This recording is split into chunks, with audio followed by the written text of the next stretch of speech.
Armët bërthamore janë ndër mjetet më të rrezikshme të shkatrimit në masë që ka krijuar ndonjëherë njerëzimi. Ato përdorin energjinë e çliruar nga ndarja ose bashkimi i bërthamave atomike për të krijuar një shpërthim me fuqi shkatrues të paimagjinueshëm.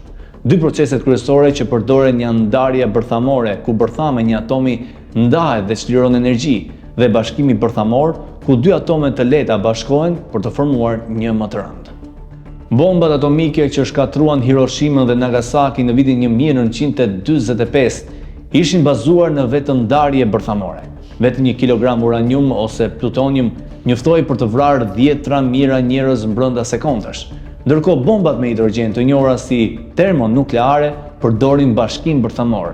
Ato janë shumë më të fuqishme se bombat atomike dhe kanë fuqinë për të shkatruar qytete të tëra në pak sekonda.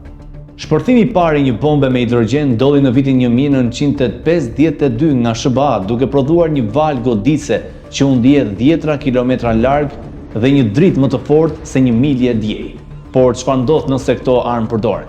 Temperaturat arrin miliona gradë. Trupat njerëzore avullohen ndërsa shëmbe ndërtesa dhe zjarre përfshin gjithçka. Edhe ata që i mbijetojnë shpërthimit përballen më pas me rrezatim të rrezikshëm, sëmundje, kancer dhe pasoja për dekada. Sipas kryqit të kusht ndërkombëtar, një luftë bërthamore mund të shkaktojë uri globale dhe vdekje për mbi 1 miliard njerëz. Në një botë ku këto armë ekzistojnë ende, paqja nuk mund të merret si e mirëqen.